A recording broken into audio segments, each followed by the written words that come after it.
So one more time, let me go ahead and read it. Blows that hurt cleanse away evil, as do stripes the inner depths of the heart. I want to talk to you today from the topic that God has given to me.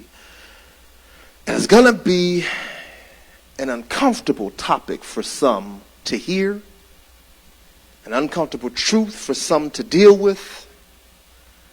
It's just uncomfortable. Let me be honest with you. Even as God was dealing with me with it, it started to get a little uncomfortable. So the topic I want to deal with you on today is necessary scars. This message was birthed from the aftermath, overflow of the Holy Spirit on last week. So I told you I know the enemy mad. Our own minister in training, Chanel Thornton, she made reference to something in conversation as we were gathered, and immediately God jumped and said to me, it's because you have some necessary scars. And as soon as it jumped out of my mouth, I was like, ooh, that sounds like a good word. I think I might go ahead and preach that. I didn't know it was going to be this week. I figured, down the road a piece, I may circle back to it. And as I began to pray and as I was seeking God and dealing with God and trying to figure out what it is that God would say to me, he said, I already told you what to say.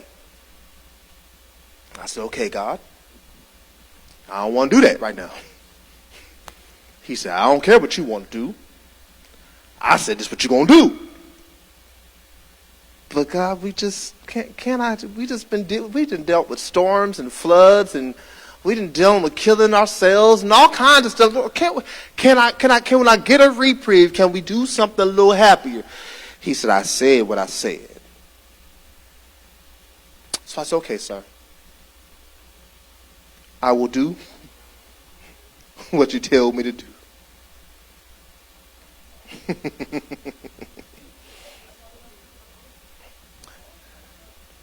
You'll find out. Evangelist in training Jessica asked, are they all necessary? You'll see. Well, that's why they're scars. They come from hurt, but you'll find out. You'll see. So here in the text, what we have, essentially the Word of God is telling us that endurance of pain removes evil both inwardly and outwardly. As you read it, it says that blows the hurt cleanse away evil. That's the exterior. And the stripes, the inner depths, that's the inside of your heart. The pain that you got to deal with is going to make this look good as well as the inside. And I know that is not something that we really want to deal with. It's not something that we really like to talk about. It's not something that we really want to hear, but the pain that you went through, if you allow it to run its course and do what it's supposed to do, both the exterior and the interior will look a whole lot better to God. Now, if one misunderstands the heart of God, they can use this text and try to see it as God condoning or saying it's all right to have some kind of torture, or he has a pain fetish. He likes abuse. He's an abusive God. But when you understand God's heart for real, you understand that what he's simply doing is he's simply outlining discipline. This is not a verse that's really dealing with the consequences of an enraging and vengeful God. It's dealing with one who wants to see you make it so much that he's willing to really discipline you like you're supposed to be disciplined. Now, as adults, and if you, as an adult, you've been around kids, you know discipline is a wonderful thing for children. When we were kids, we hated it. Now that we adults, we love it for kids. Yet we still hate discipline. I got some of y'all right now who I have been corrected and dealing with, and oh my Lord, the things that have come back my way, the eye rolls and the sucking of the teeth, y'all don't think I hear because we on the phone, and the We got to deal with it. I got to deal with every time I have some correction, or when you hear the switch in my voice, oh God, here we come. Y'all don't think I hear you say it, but I hear you, because we don't like correction. But discipline involves getting you right so that you don't make stupid mistakes. Training helps you understand what to do. Discipline will help you understand what not to do. So God said, necessary scars. You cannot walk this walk and not endure pain. Some of this pain comes from your discipline. And let's tell the truth. Some of this pain comes as a result of the consequences of your own actions. Every bit of pain we deal with is not because God is correcting us.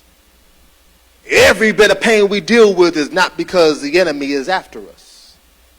A whole lot of the pain we deal with is because we just did some dumb stuff. And I won't even say it's disobedience. It's just some dumb stuff. Because disobedience would be right in line with correction. You disobeyed, I got to get you.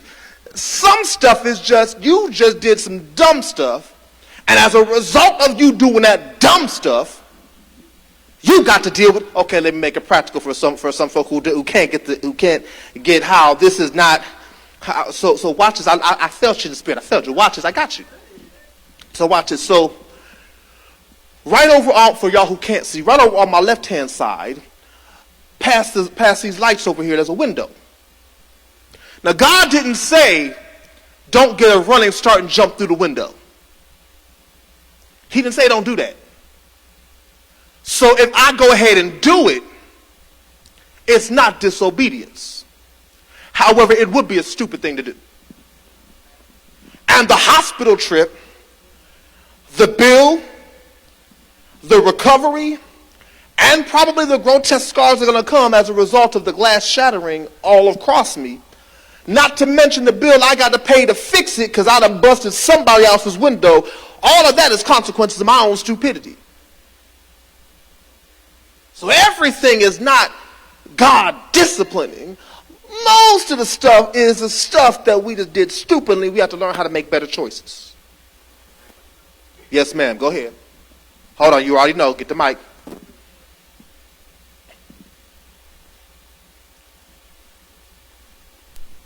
Okay, so like,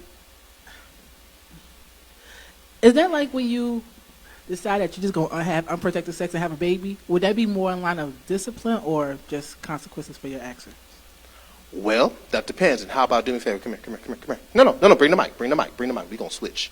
I like how that sounded. That's this one's a Jesse decision right here. Hold on. We're gonna switch. We'll switch this out. Hold on. Yeah, I'm on 5. Oh yes, hallelujah. That sound a whole lot better like me. That sound. There we go. All right. So yeah, this me right here. This is Shabba. All right. Hallelujah. All right. So you ask, is that like having unprotected sex and then getting yourself pregnant? Well, it is. In that case, it is kind of both. Your unprotected sex, it depends on if you're doing it with your husband or some random. If it's some random, this is discipline on top of consequence for your action. Because if you didn't know that having unprotected sex can result in a baby, there's a lesson you get to learn. However, at the same time, because fornication is a sin, the child which is yet a blessing is also a sign from God, a discipline from God saying you need to slow down. Some folk don't get the message and run right up over the speed bump, but hey, I got nothing to do with that. The reality is that it's also consequence for your stupidity. Now, what's real consequences for your stupidity is the 18 years you have to deal with the baby daddy who probably don't want to be in the child's life and really didn't want to be in your life. It was just a good time that night.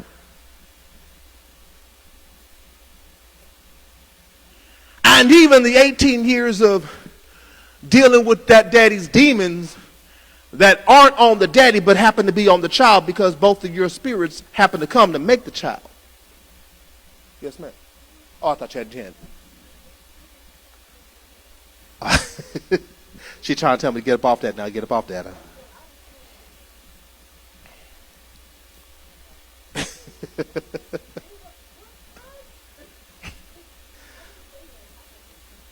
I know, but I had to put your simple question in context.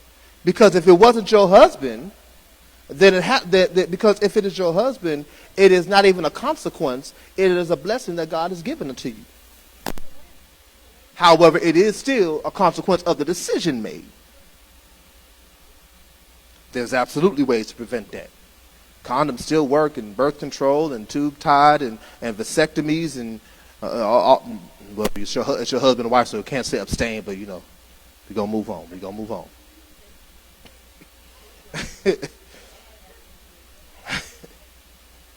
So, the things that we deal with, the pain that we go through, these are our scars. These are our scars. And so God said that regardless as to what you might think, your scars are necessary. So now, in general, when we think of scars, now y'all can correct me if I'm wrong, but in general, when we think about scars, we tend to concentrate more on what is, how can I say it, because I don't like how I wrote it. We tend to concentrate more on what it is as opposed to what it represents. We think more of the ugly disfigurement that a scar can bring as opposed to what that scar actually means. How horrible we may feel like it makes us look, or embarrassed it might make us feel. We concentrate way more on that than what it means. So let me give the definition of a scar, because I looked this up. Y'all know me, I'm a definition anyway. But when I looked this bad boy up, I got interestingly excited because a scar, by definition, is not even what I thought it was in the way that I thought it was. So I looked up the definition of the word scar. A scar is defined as a mark left by a healed wound, sore, or burn. It is also any blemish remaining as a trace of or resulting from injury. In other words, a scar represents the healing that has occurred. Yes, ma'am. The second definition says any blemish remaining as a trace of or resulting from injury. So because the only way to actually get this kind of scar is that one must have gone through healing, a scar truly represents healing. And here's the truth. Healing is not pretty. Seem like I got some witnesses on that. The healing ain't pretty. Sound like somebody has gone through some kind of healing to know that it's not pretty. It hurts. It looks ugly. It can make you look ugly. Oh, it ain't pretty. You find out some things in the healing process. Sometimes you go into healing over this area, and in order for this area to be cleansed, you find out, oh, wait, I got an infection over here. Let me talk about myself for a quick second so you can understand where I'm coming from. I've been getting work done on my mouth, dentist.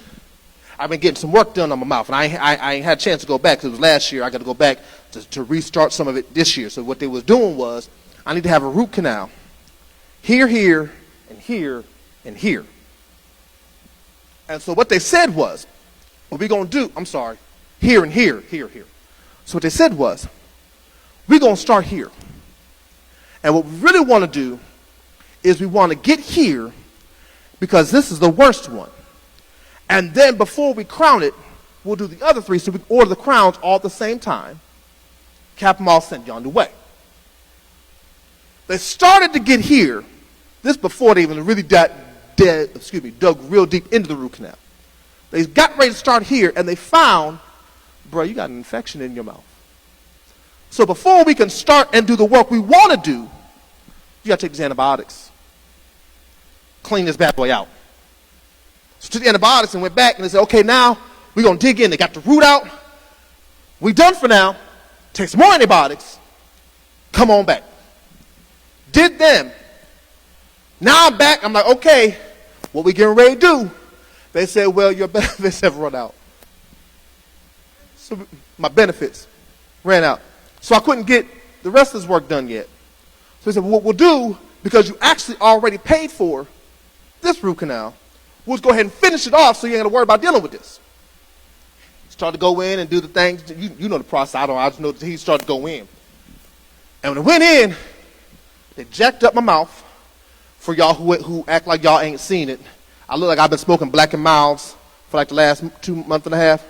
It's because when they went in to start the finish the process of the root canal, they didn't realize that I have what's called narrow mouth. My mouth don't open real, so they had to get in and they pulling, and they bruise all this is bruising that's still healing. Watch me now. Gets in and finds there's a nerve that was hidden. So they couldn't even finish the root canal. Now I had to wait till this year so I could go see a specialist to get this root that's been hiding, taken care of.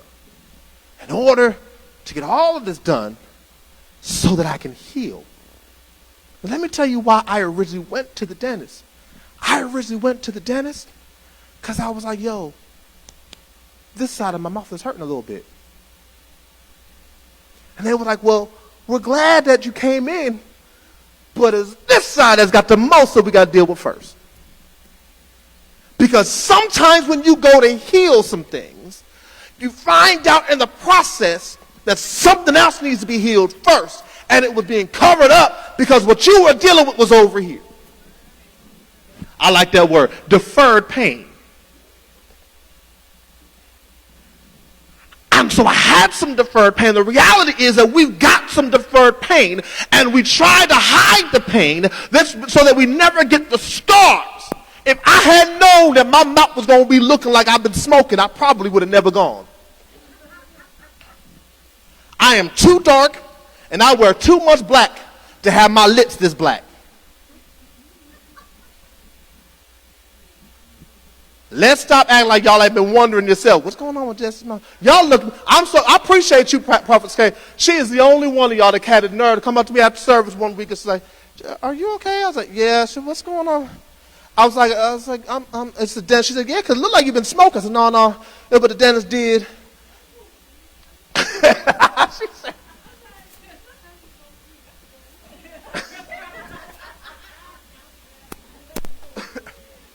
I just want to know to make sure, so if I got to defend you, I'll defend you, but I just,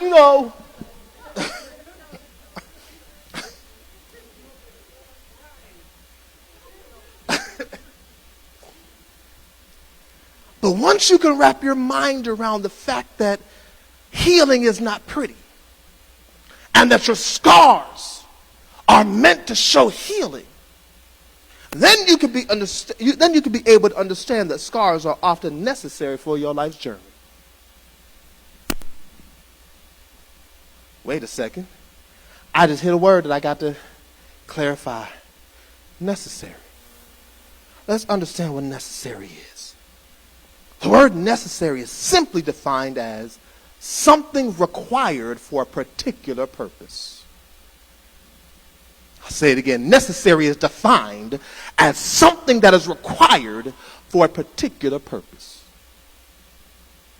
It was necessary. So in other words, what I'm saying is, when I say scars are necessary, I'm literally saying that the wounds you suffered and endured was required and essential for where you're going. I'm going to say that again so it can marinate. Literally, what I am saying when I say scars are necessary is I am saying that the wounds that you have suffered and endured was required and is essential for where you're going. Let me say it the real layman's way, because the cliche says it this way: no pain, no gain. Anybody who's had a trainer at the gym has heard it and hates that statement, because normally when you hear that statement from your trainer, they're not going to let you stop the reps that you're doing. They're not going to let you slow down the running that you're doing. No pain. You said you wanted to look like, you said this was your goal. You got to go through the pain to get to your goal. And the issue with a lot of the body of Christ is that we hate to go through the issues. We hate to go through the pain. We hate to go through the process in order to get to what we say that we want. Oh, I want to be used by God. Great. You got to be crushed by him first. I want to be effective. Great. You got to be betrayed. Oh, I want to be anointed. Great. You got to be hated.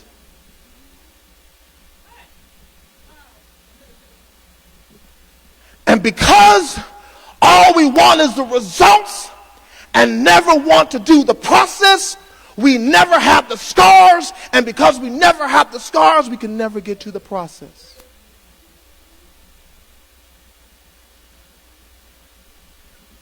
The process has to have scars. Let me do one more practical, then we'll go on just a little bit, because I really ain't got a whole lot today. God just gave this little bit to me, said toss it out there and we done. I ain't got a whole lot, I promise you. Everybody in here has this and may not realize. You may not realize that it's a part of life, period. And because I'm dealing with all ladies, I'm trying to be semi-careful, almost kind of, sort of. Because it doesn't really bother men as much as it does women. In general, stereotypically, paintbrushing. If it don't pertain to you, you'll be all right, because it does anyway.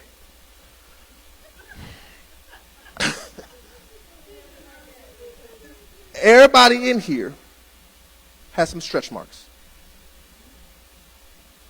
Now, I'm going to say it the way Cat Williams said, but I'm going to clean it up. And then I'm going to help make it make sense even more.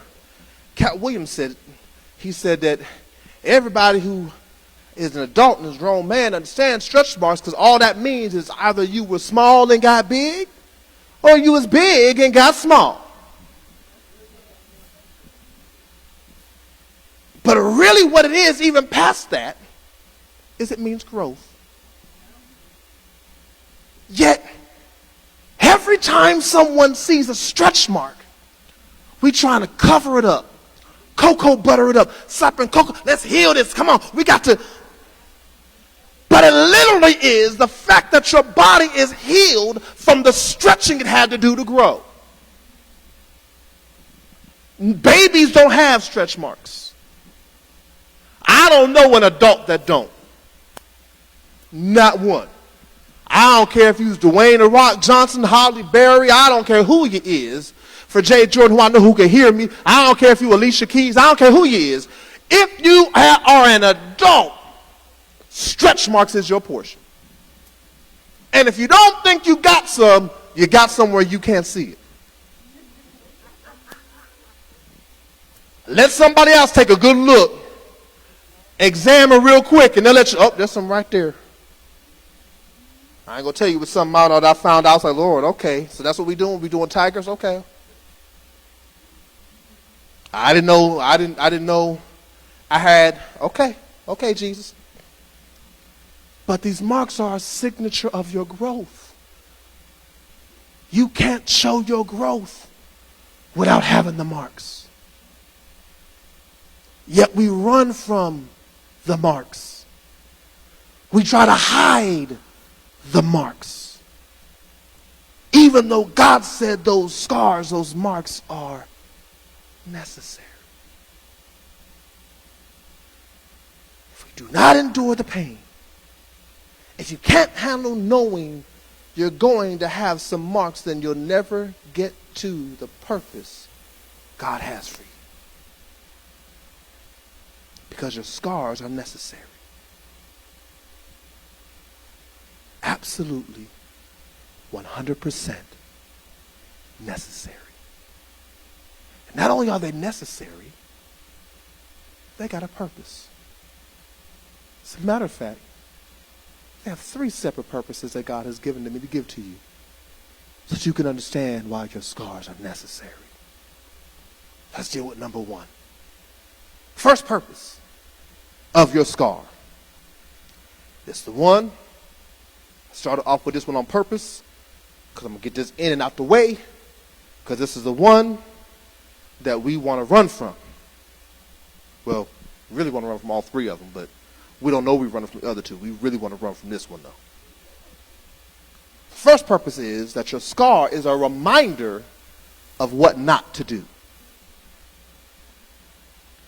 Your scar is a reminder of what not to do. Go to 2 Corinthians, the 12th chapter, starting at verse 6. Very familiar passage, but we're going to concentrate just a little bit differently than what we normally do when people read this passage. 2 Corinthians chapter 12, starting at verse 6.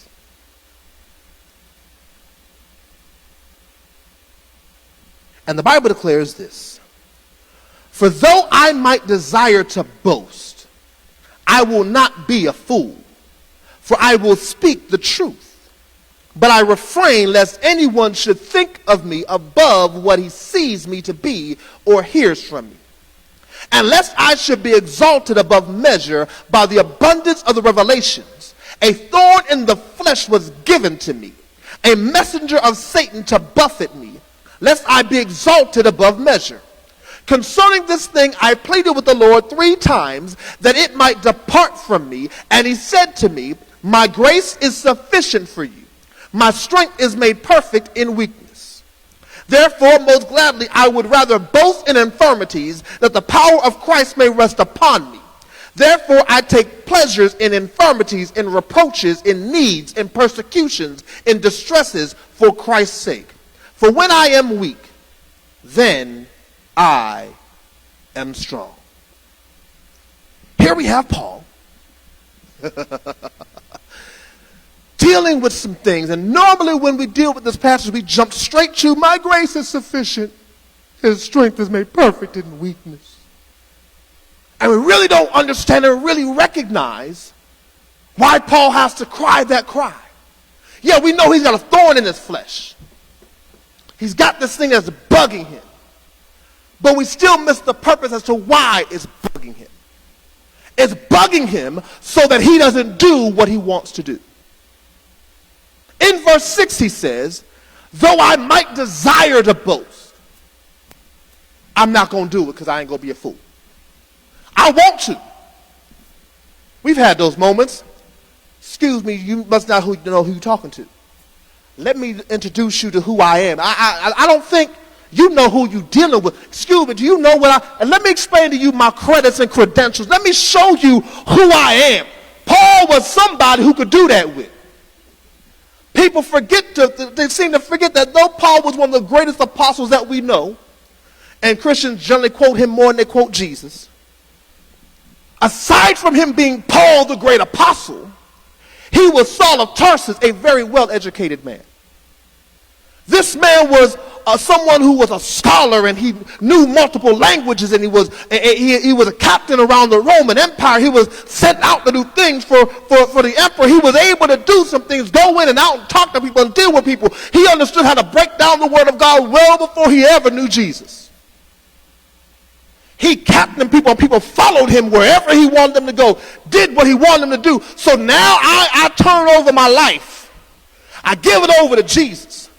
And apparently, you must think I'm just some chump that just came around the way. Apparently, let me explain to you you know what, I ain't going to do that.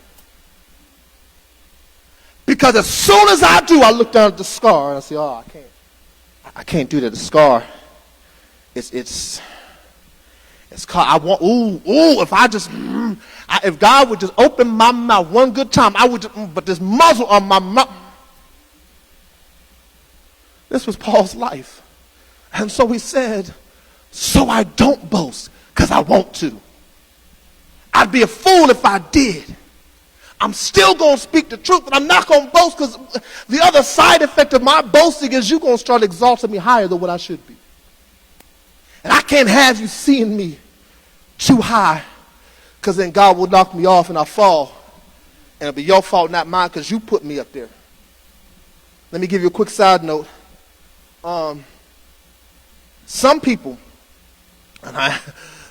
have fallen and or will fall in your life because you allowed them to place you on a pedestal you had no business being on.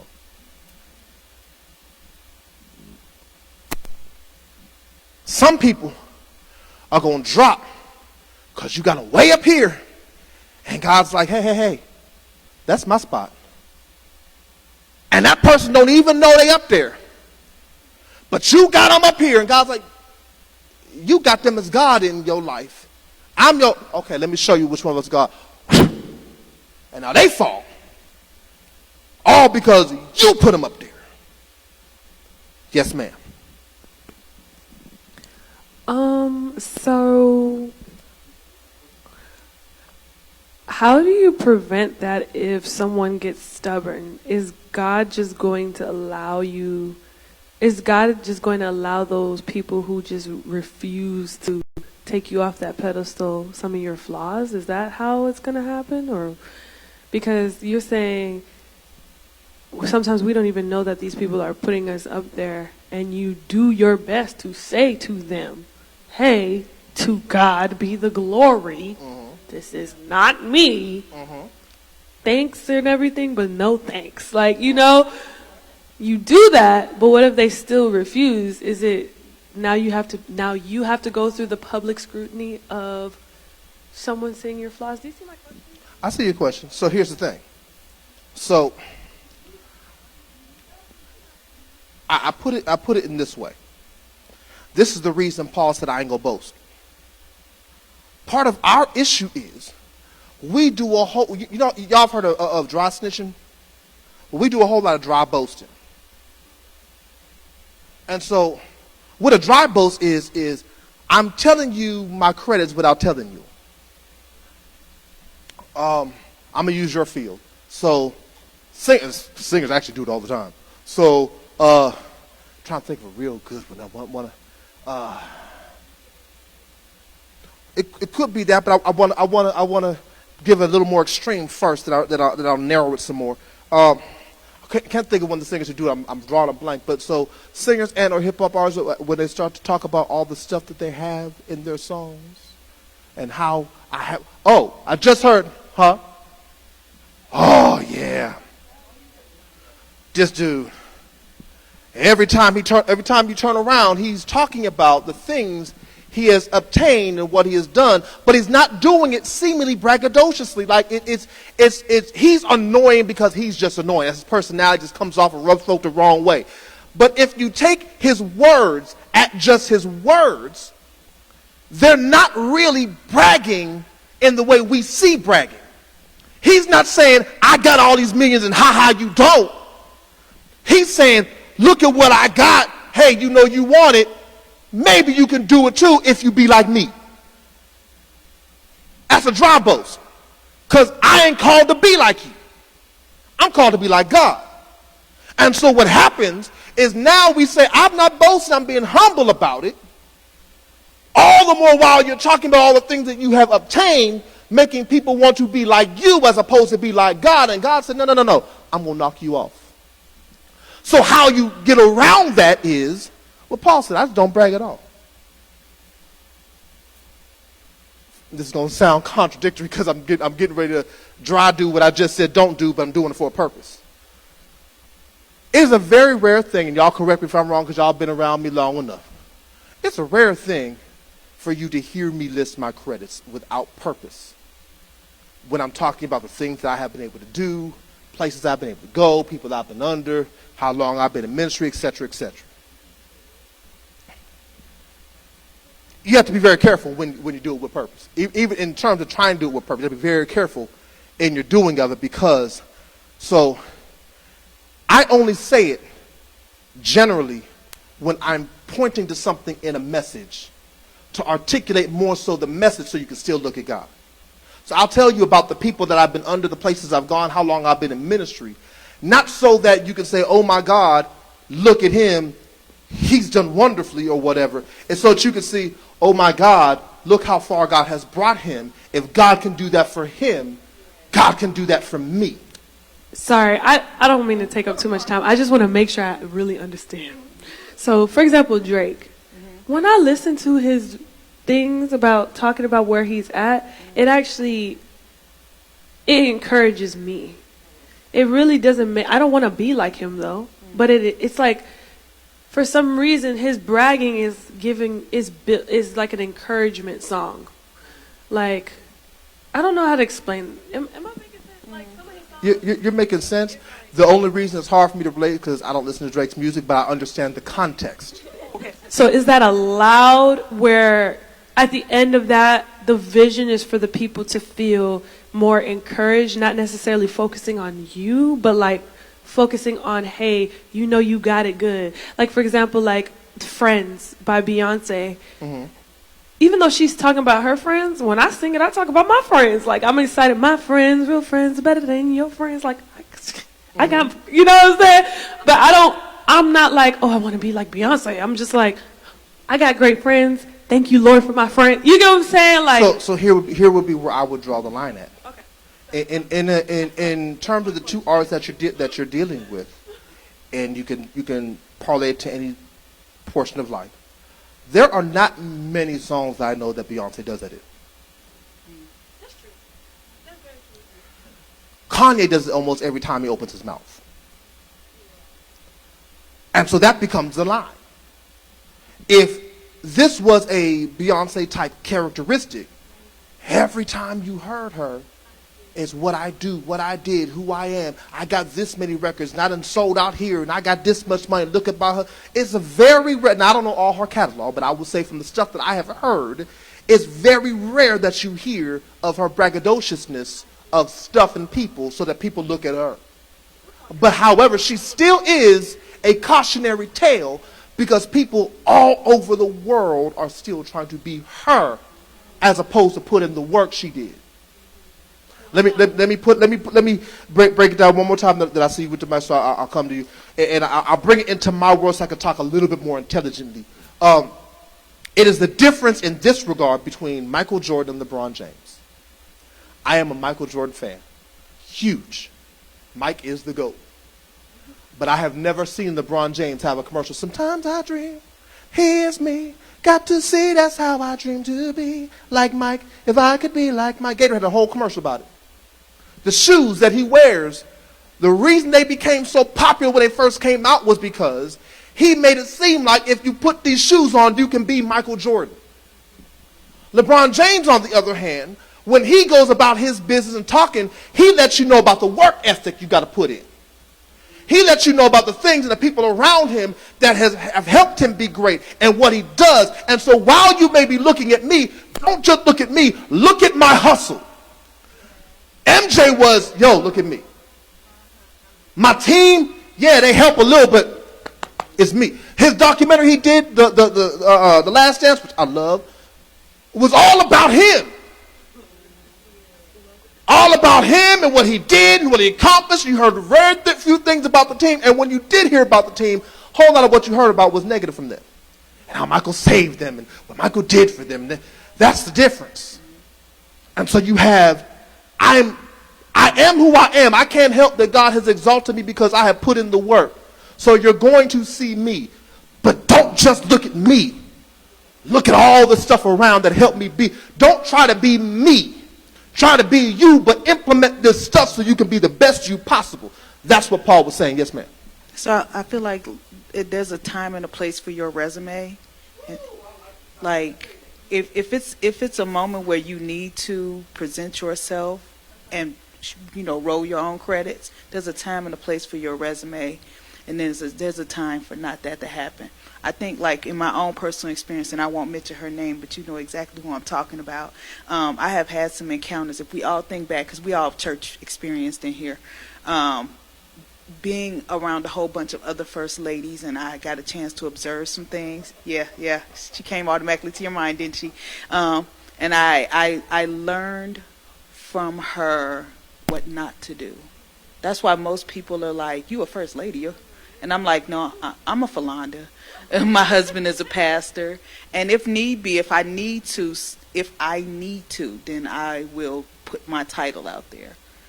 But other than that, it's not necessary all the time, because at the end of the day, I just need to do what God called me to do."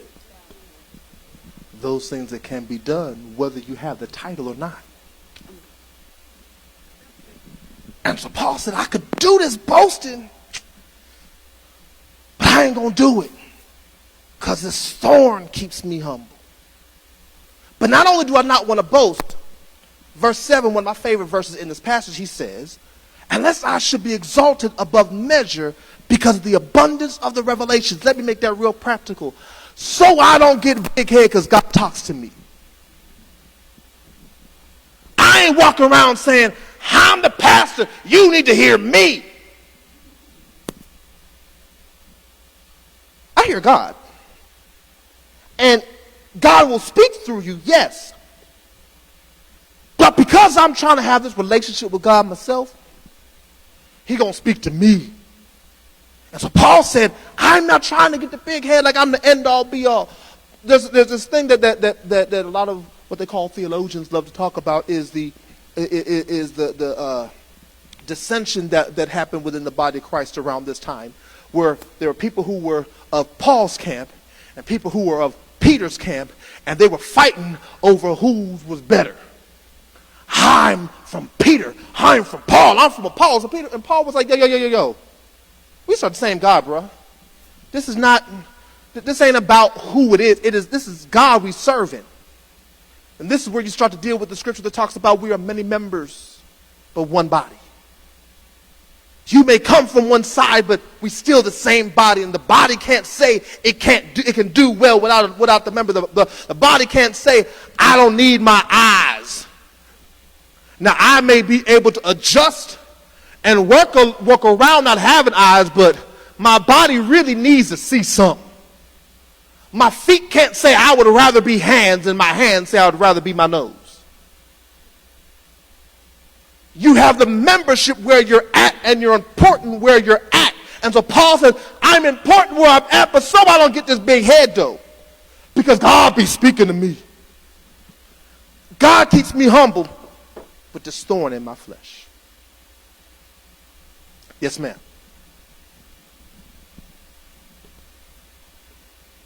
Hello? Hi. Okay, I have a question. Even though you don't want to do like boasting, like you said, like dry boasting, like individually, we have hidden treasures within us. And when people look at you, they're like, oh, okay, Jessica is that go-to person, for so and so.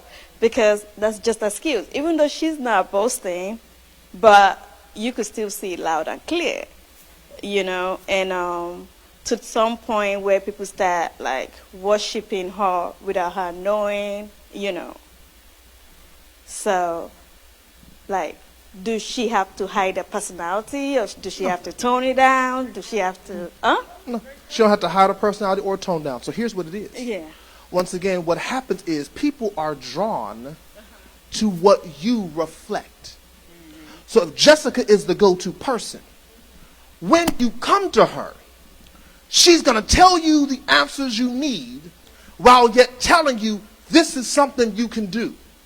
So let me help you understand how to do it so you don't need me no more. So it becomes really hard to worship her when she's giving you everything you need to do exactly what she does. That's like, no, because the gifts fall in the same category.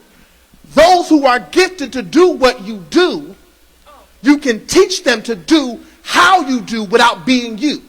Everybody who's had me teach them how to deal with a message at any point in time, raise your hand real quick. I know y'all on camera can't see, but it's almost everybody in this room. Now watch this. Correct me if I'm wrong. Be real loud with it if I'm wrong. Have you not always heard me say, don't try to teach like me, teach like you? I give you the tools necessary that I've been equipped with to do it. But I allow you to do it how you do it so you don't look at me as some great preacher. I was talking to the evangelist and trainer Sharice last night. And I said that same very thing. I said, don't try to be like me, you be like you.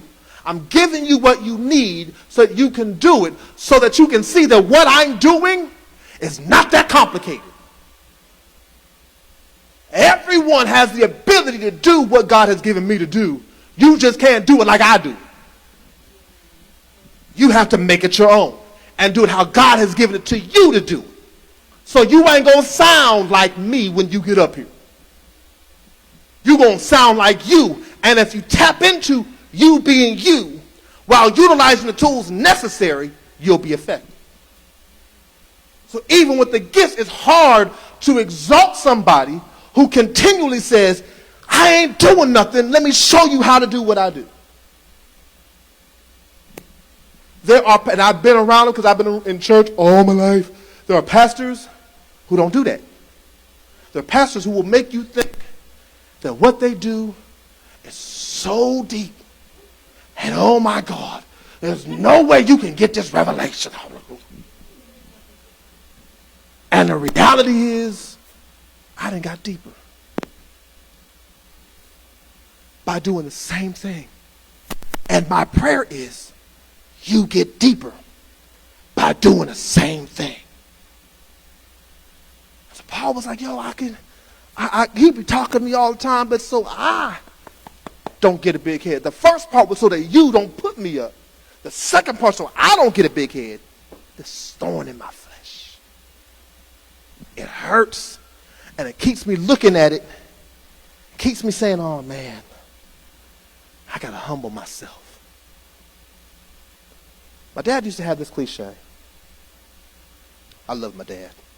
Y'all know I love my dad. He used to have this cliche. And it fits here because I told you that the first purpose of your scars is to remind you what not to do. He used to say, if you can't hear, you can feel. Pain is a good reminder of what not to do. My daughter Ashley knows that cliche well. I say it all the time. And it's not that I got to beat her, but sometimes life will kick your butt and show you that pain so you learn what not to do. And I know some folk, because I've heard it said before, some folk will say, nah, because I've been through some pain, I still want to do what I be doing. And I would say to them, that's because you ain't had the right pain. The right pain will make you second guess. All pain ain't going to make you second guess, but the right pain, though, will make you second guess, and you will have PTSD about, oh, I can't. Let me tell you a quick story. So, y'all done heard this one last night, so y'all just repeat for y'all. So, in Columbus, we were leaving service. We got about 4 to 5 minutes away from the church, sitting at a red light. Bam! Got rear-ended twice. The guy hit us, backed up, and hit us again because he was trying to make room because he stole the car. So he was trying to get away. So now we done got hit. What my wife don't know, because I don't think we've ever had this conversation about it, is that a split second before he hit us, I saw him in the rearview mirror. My dad taught me how to be very, very aware of my surroundings. And I have like this, for lack of a better way to put it, I have like this sixth sense that goes off when something is about to happen. And so I looked up and I saw it, but it happened so quick I couldn't say brace yourself. I couldn't hit the gas and try to turn. Couldn't do nothing. I could just see it.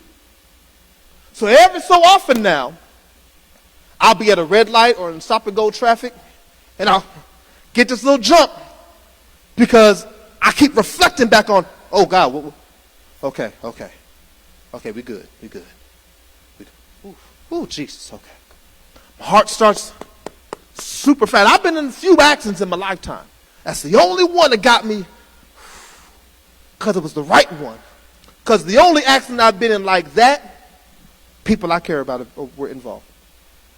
Happened to me one other time in my life, and my dad was the one who got me over when I first started driving, was going into Canada. We was doing some ministry, supposed to be doing some ministry in Canada, and in New York, we pulled off the side of the road because we were switching drivers, and I was a new driver.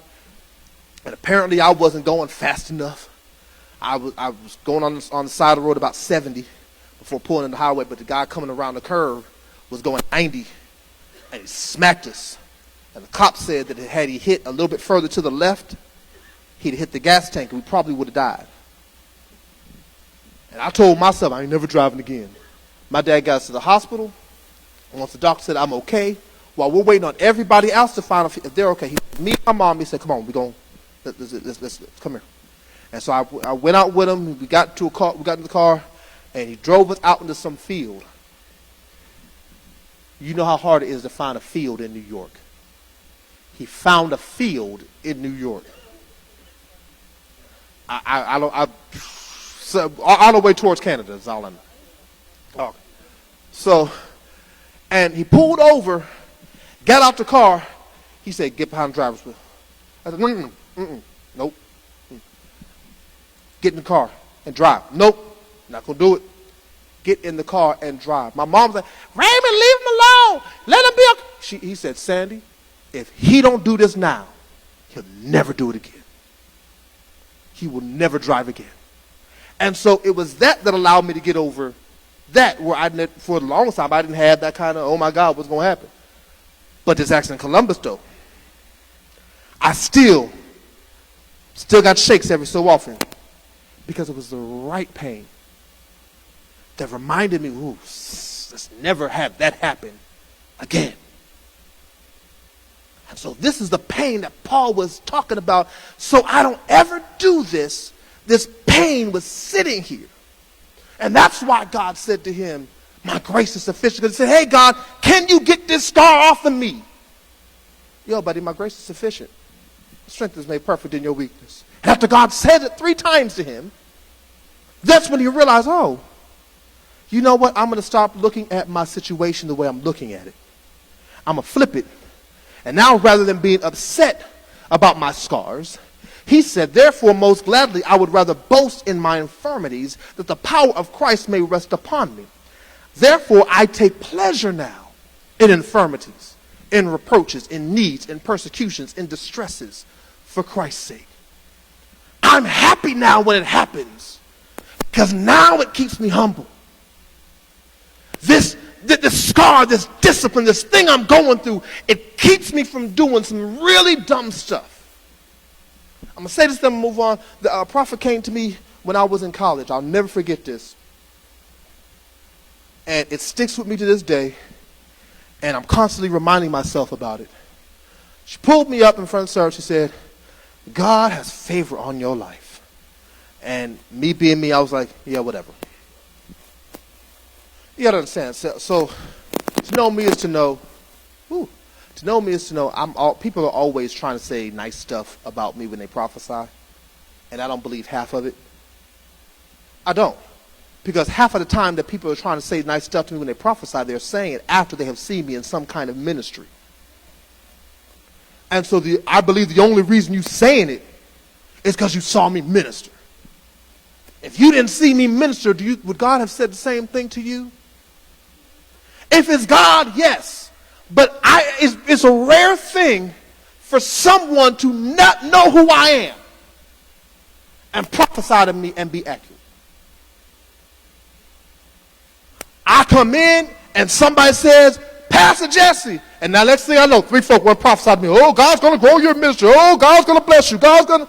Look, you know who I am. That's why you're saying. You're trying to say the things that appeal. Now, it could be God. So I keep it in the back pocket. But in your face, you're going to know. Here we go again. One more time.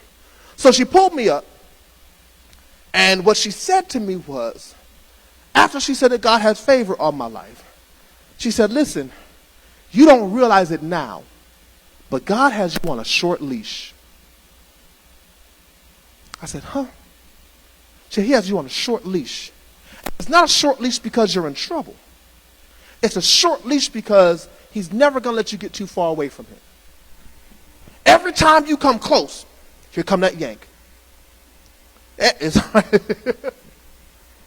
for y'all who couldn't hear and see that, for all this tablet went off and started ringing. And now she's holding it close, trying to tuck it under her jacket like we don't all know that it's you. It ain't like you called yourself, it happens. But she said she got me on a short leash. And so he's yanking me back every time I almost get too far. So for y'all who wonder why certain things I have never experienced in my life, because even if I wanted to, here come that leash. I can't. It's not that I'm perfect. It's not that I ain't done some stuff. It's that I can't go too far. The woman of God said that God, and I have watched it happen.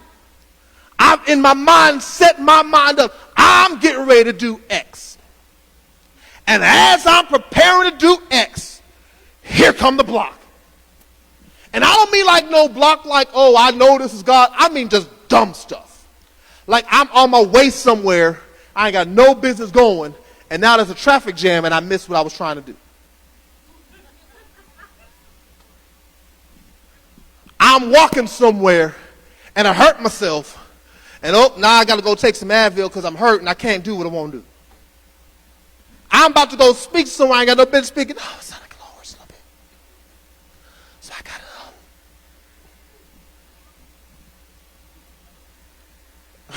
to go ahead. Hello? Okay. You about to go to the club because you about to turn up and then the car won't start. Just random type of stuff just like that. Because the woman of God said that God has me on a short leash. And so to keep me from falling, he won't allow me to even go anywhere near some dumb stuff. So when she said that to me, I was like, wow, I don't like you for this. I really want to do some stuff. Yes, ma'am.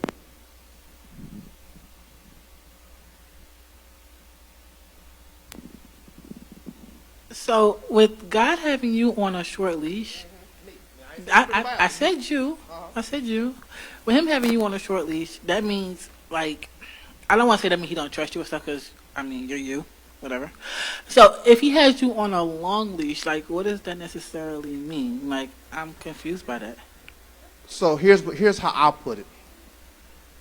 It's absolutely because God don't trust me. And I'm okay with his not trusting me. Because I don't trust myself. So I'm okay with his not trusting me. Some folk may have that longer leash because God can trust them a little more. They've matured a little more. They can be in certain environments and not do dumb stuff. I ain't there yet. So my leash is short.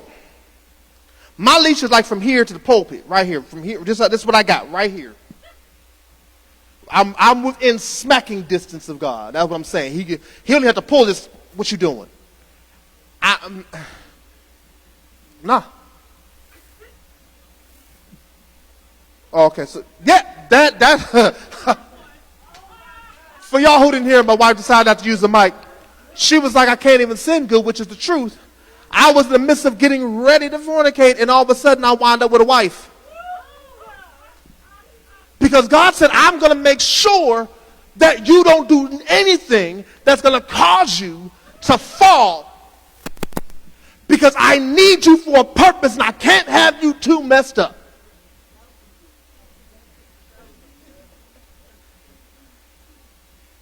And so Paul was saying that these scars are keeping me not only from doing the dumb stuff, but now they're causing me to enjoy them, to embrace them, to love them.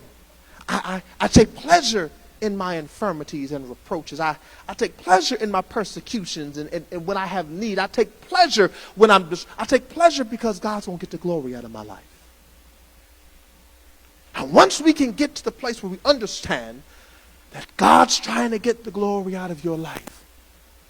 Short leash or long, God's trying to get the glory out of your life. These scars will remind you what not to do so you can appreciate what you are going through. And our issue is we may learn what not to do, but we have not learned to appreciate what we're going through yet. Let me go on. Let me move on. Number 2. Second purpose of your scar is to remind you what you've been through and who you are. Your scar will remind you of what you've been through and who you are. Go to Genesis, the 32nd chapter. Genesis chapter 32.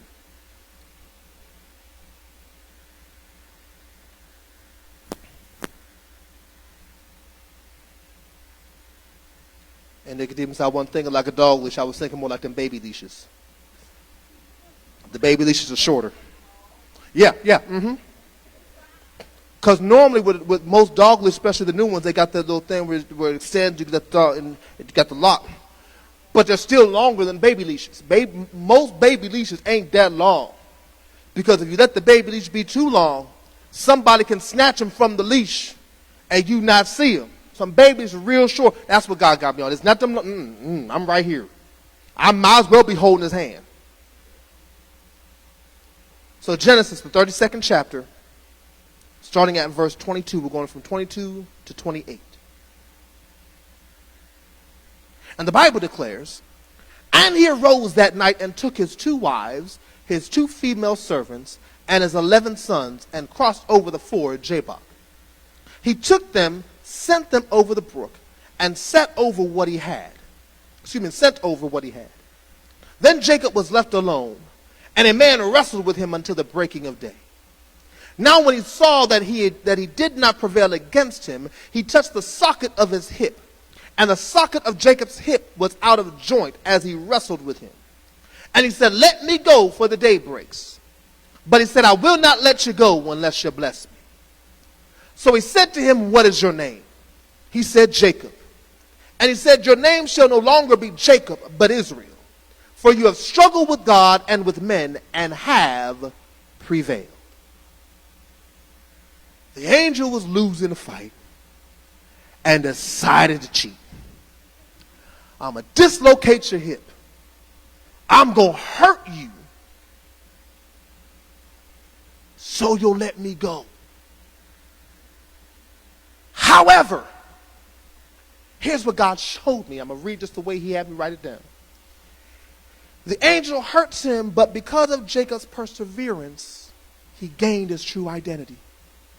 So the reality is that the pain, the scar that Jacob suffered in his hip wasn't because he wasn't going to let the angel go. It was so he would get his identity. We have piled on this falseness of ourselves for so long, we forget who we are. And oftentimes, not even that we forget who we are, we never knew who we were, because like Jacob from birth, we have been called something that's not who God said we are.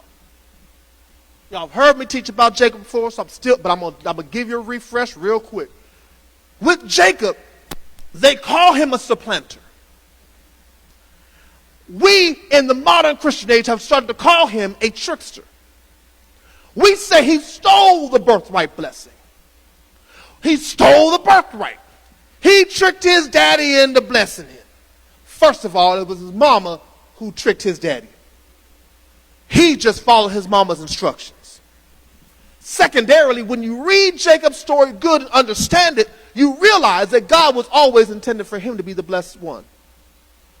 When he was inside of his mother's womb, she cried out to God, why does it feel like there's a war going on? And God said, there is a war going on in your members. And the second shall be over the first. What happened with Jacob? He was over everybody. So we call him this supplanter. He became Jacob the supplanter. That's what we call him. That's what his name means. It's the identity he's always known. But in this moment, well, now he gets a scar. He gets his true identity. He gets affirmed in who he is. Because he persevered through the pain. And the angel said, please tell me your name. Well, my name's Jacob. No, it ain't. They lied to you. Your name ain't Jacob. Your name is not supplanter. Your name is Israel, because you are a prevailer. You are an overcomer. You are one who God has chosen. You are a father to his people. You are one who through you is going to be birthed the lineage of his son, Jesus Christ, to come and take away the salvation, take away the sins of the world and bring salvation into the world. You are that one. And because he had the scar, he now got to recognize who he was. If there was ever a time that Jacob forgot who he was, all he had to do was stand up and take a couple of steps. And this right here will help him realize, oh no, that's right, this came as a result of wrestling with that angel. And he said that I'm a prevailer. God has spoken a word over my life. He has given me purpose. He has given me destiny. He said that I am this. He said I am the head and not the tail. I am above and not beneath. I am the lender, not the borrower. I am great. I'm chosen. I'm blessed. I'm highly favored. I am God's anointed. I am positivity and not negativity. There's nothing the enemy can mess with me with. And when you realize that your scar will define who you are, you will stop trying to hide the scars of your life. Your scars will help you understand who God said you are. The truth of the matter is, some of us would not be as effective as we are if we didn't have some scars. So, let me make it worldly practical for those who need it, and for some who may want to take this out and tell somebody, and they need to find a way to make this make sense to folk. So it is said, I'm a huge comedy fan, so it is said that within comedy, the greatest comedians have the darkest stories, the darkest lives. They've had issues, they've been molested, or they have had this happen, or they've had extreme poverty, or they've been abused, or whatever the case may be. And they found a way to flip it and turn it into humor. The greatest. They've taken their scar and made it their victory. Richard Pryor is considered by many to be one of the greatest comics to ever live. And if you know his childhood story, this dude has been through it and turned it and created something great out of it. In the modern age, now I'm not going to deal with Dave Chappelle or Chris Rock because I could, but I won't. I'm going to deal with the underground great who folk really love, Cat Williams. Cat Williams has become one of the greatest underground comics we have ever known. Here's the thing with him. His story is so dark. He grew up in a whorehouse. He helped manage the women. He was molested in the house. He was given up and had to go from here, there, and everywhere. Had to deal with the drugs and the whole pimping character he has is a play on his actual life. And when you hear him actually talk about it, his entire demeanor and voice changes. It goes from the I'm down here. I'm gonna be real serious and tell you about my life because you gotta understand who I am. He's taken his scar and flipped it. And if we could learn to take the scar that God is using to help give us our identity so that we can flip it for his glory, do you understand how great we could be? Instead of hiding our scars. Me and my wife, we talk about this all the time. We don't understand why people don't understand how to testify anymore. I'm old. I know. I'm old in mind and in longevity. Church. I'm old. But I remember testimony service. I remember when the man of God would give room for people to give their testimony about the goodness and the greatness of what God has done. But we stopped doing that because y'all stopped learning how to testify. You will either give way too much credit to the devil and no victory, or you'll tell us all the victory and no story. And so I can't rejoice with God with you because I don't know what's going on. I don't know if I need to fast and pray for you or wonder how you got to be so holy. But a true testimony says, this is my scar, this is who I am, this is what I've been through, but look at what God has done for me now. You can't tell that I was over there at one point in time. So let me be the first to tell you, I was over there at one point in my life. And as a result of having been over there, God took me through some things. He dealt with me through some things. He cleaned me up. He washed me. And now look at who I am now. I was once called a supplanter, but now look at me. I am a prevailer. I am the one that God has used to birth his children through, that his son could finally come and redeem mankind. Do you understand? There had not been an Israel, there would not be a Jesus.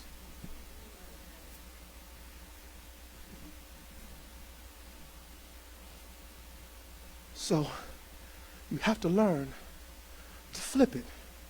But in learning to flip it, you have to recognize that your scar is there to give you your identity and to tell the story of what you've been through.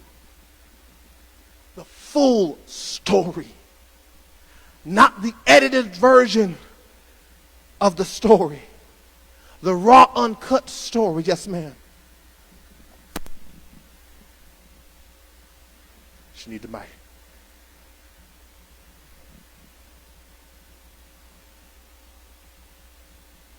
Lord, she don't know how to push a button, Lord Jesus.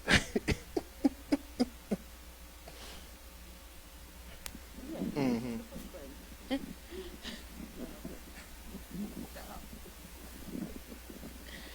So I remember when you first told me that God said for me to write the book. Mm-hmm. And so as I was going through my life, and I started remembering some stuff, mm-hmm. and it was causing me to have a total breakdown.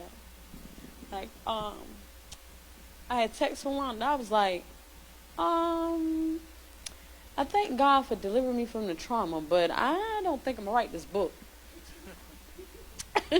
Because during the time as I was thinking, I was like, my cousin used to prostitute me for drugs. I was seeing this guy, and he was a drug dealer, and she would tell him, I'll bring her to come see you, but I need an 8-ball for that. And so as I was sitting there, I was like, God, you tripping. I'm not writing this book. And so Philonda said, you know, I know it hurts. She said, but did God tell you to write the book? And I sat there and I was like, yeah.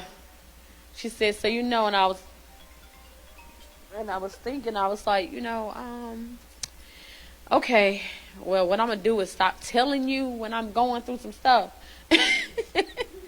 So you can stop reminding me that God said I had to write this book. But even though it's a part of my life, you know, and as much as it hurt, it gave me more healing.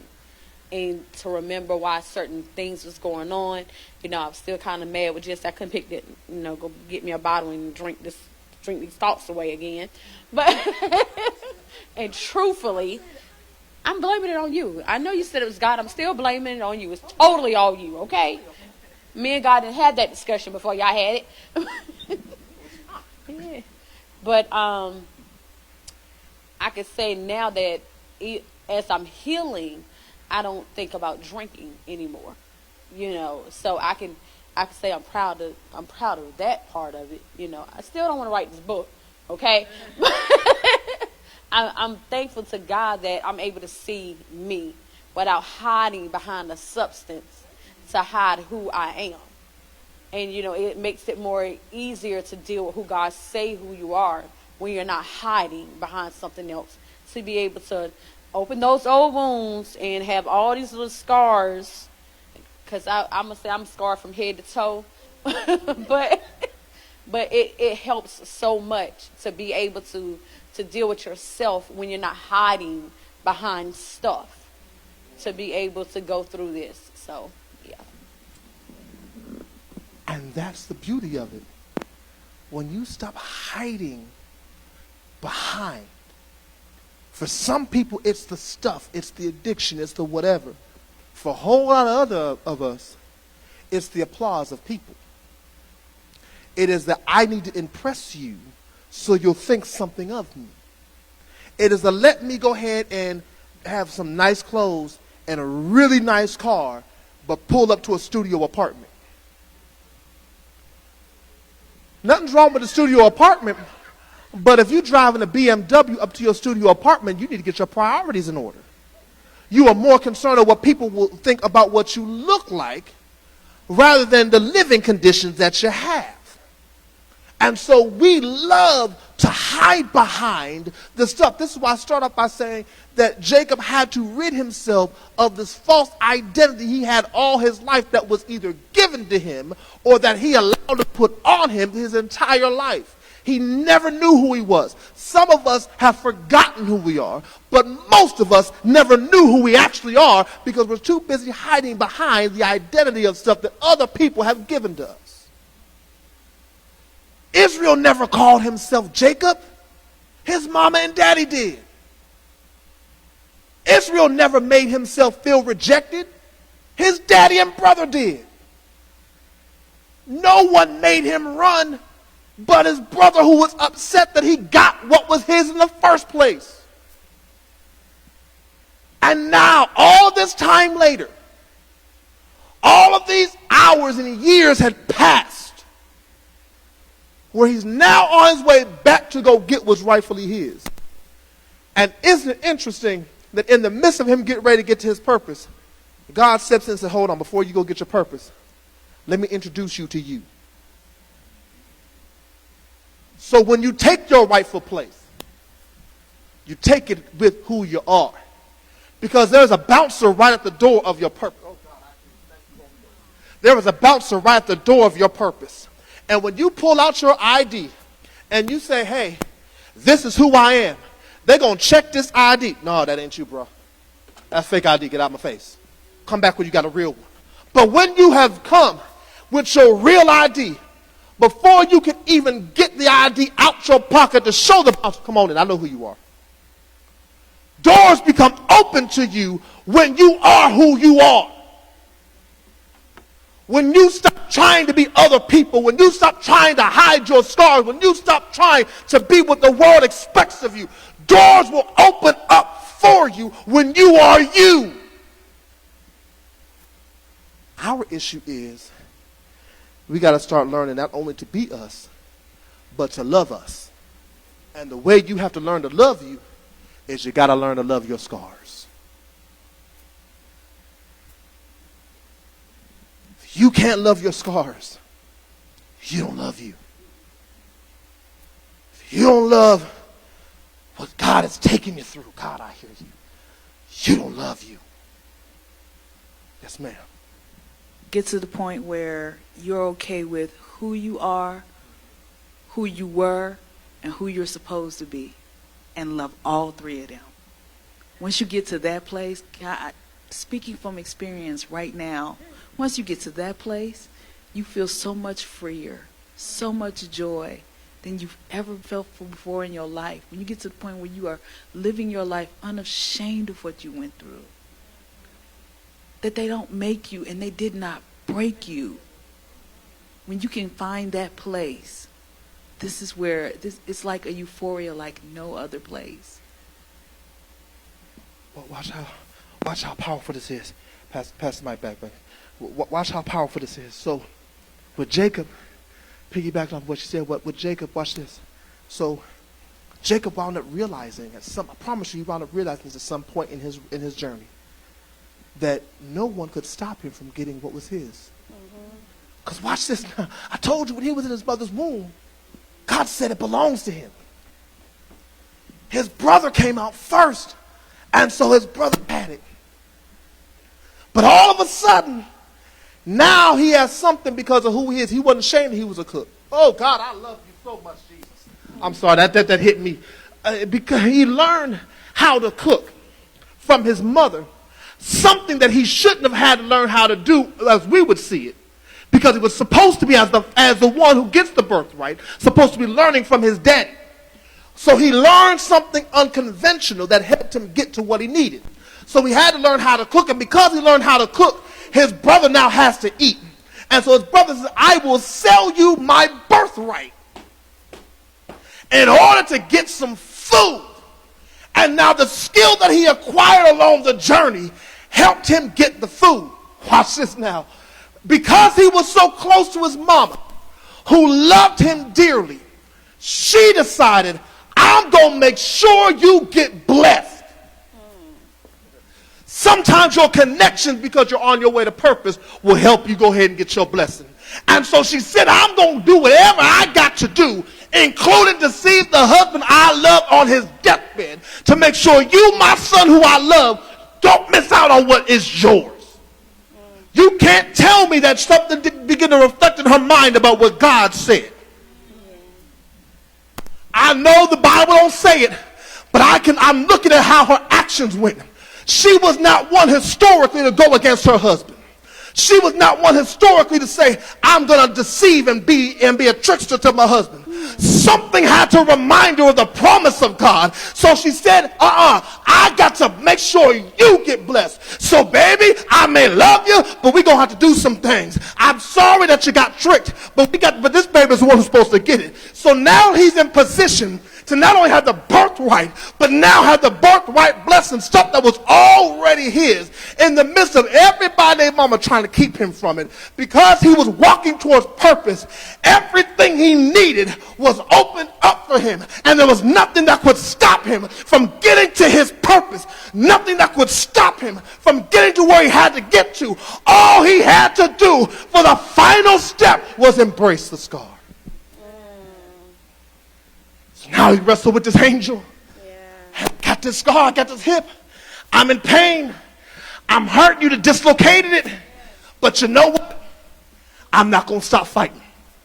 I'm not going to stop pushing. I'm not going to stop moving. I said I'm not going to let you go till you bless me. I said I'm not going to stop till I get what I need. I said I'm not going to stop until I get to where God has purposed me to. I got some things I got to deal with. And I promise God I'm not going to stop until I get it. Even if I got to send away those who love me. Because before he had this fight with the angel, he sent his family away. He sent the stuff away. Y'all go ahead. I can't move until I get what's mine. Now I got the scar. Amen. And as a result of the scar, I now know who I am. Amen. I am not a trickster. Yes. I am not a supplanter. Amen. I am a prevailer. Amen. I am Israel. Amen. I have wrestled with God and with men, and I have prevailed. I'm sorry. Yes, ma'am. I love your testimony, sister. I do. Okay.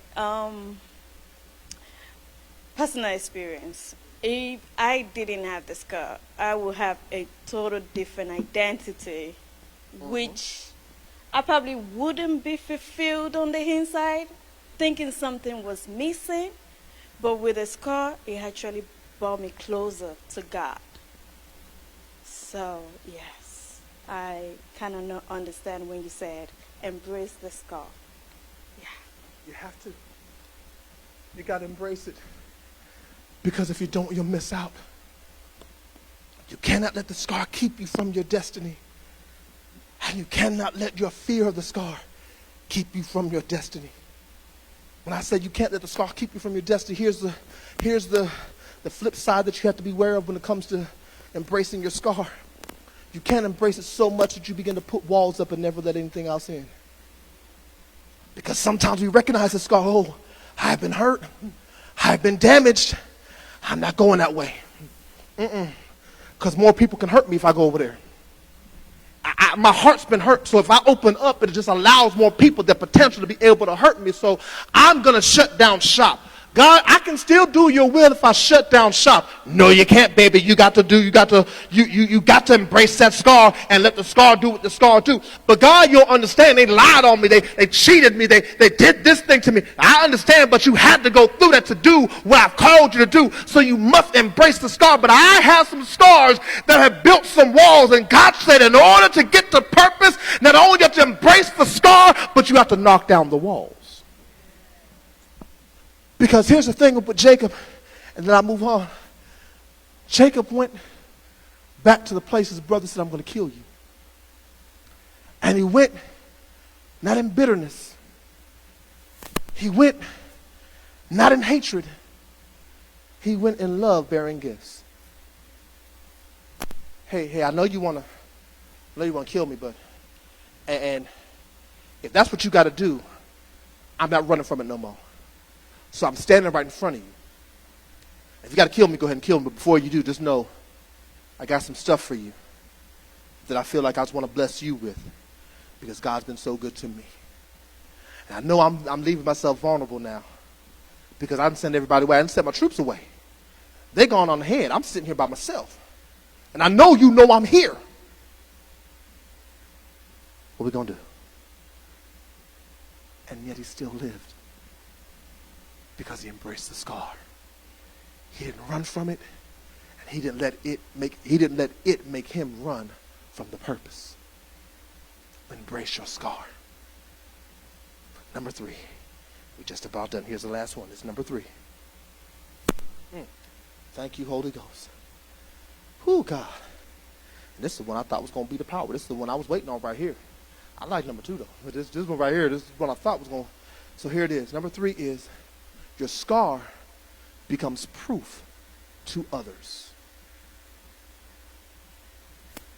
Your scar is proof to others.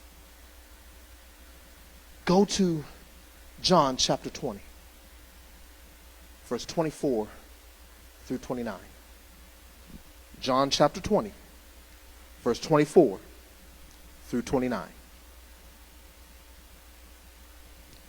This is the message, this is the portion of the message that was birthed, the entirety of this message. And so the Bible says, now Thomas, called the twin, one of the 12, was not with them when Jesus came. The other disciples therefore said to him, we have seen the Lord. So he said to them, unless I see in his hand the print of nails, and put my finger into the print of nails, and put my hand into his side, I will not believe. And after 8 days his disciples were again inside, and Thomas with them. Jesus came, the doors being shut, and stood in the midst and said, peace be to you. Then he said to Thomas, reach your finger here and look at my hands. And reach your hand here and put it into my side. Do not be unbelieving, but believing. And Thomas answered and said to him, my Lord and my God. Jesus said to him, Thomas, because you have seen me, you have believed. Blessed are those who have not seen and yet have believed. So here's the thing. I've always felt like Thomas got a bad rap. He gets a real bad rap. We call him Doubting Thomas for doubting something that anybody in his position would have done. The reason the other disciples believed that Jesus rose from the dead, they saw him. Before they got to Thomas, they saw him. They didn't believe he was risen from the dead to the point that they didn't even want to visit him at the tomb. I'm so hurt by the fact that my Savior has left me, I can't even visit where he's at and help them anoint the body like we're supposed to. So y'all women, y'all go ahead and do it. Now we call Thomas the doubting one because he didn't believe like they didn't believe. What I love about Jesus is when Jesus came in the midst, he didn't judge his unbelief. He didn't say nothing to him other than, hey, peace, calm down. I know what you said, so here's my hand. Go ahead, put your finger in it. Here's my side, go ahead. This is where that pierced me. Touch it. A ghost can't have the feeling you just had. I'm real. I've risen. Why God gave me this is Jesus had to prove to Thomas through the scars that he had, the journey that Jesus went to. Your scars will prove to others where you have been so that you can help them. It's the scars that Jesus had. Woo, that allowed Thomas and everybody else around to see this is the Christ. He did just what he said he was going to do. In 3 days, he said he was going to rise. And here he is. Your scars, the very thing you're trying to hide, the very thing you don't want to allow people to know about, is the very thing that people need to allow you to help them.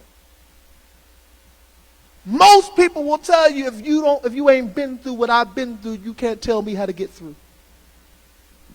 And as dumb as that actually practically is, this is why we go through some of the scars we go through. So that now we are qualified to walk into some rooms and say, hey, I know what you're dealing with because I've been there. And not only have I been there, this is how I either got out or how I'm getting out. I understand the confusion. I understand the anger. I understand the frustration. I understand the hurt of your situation. I've been there.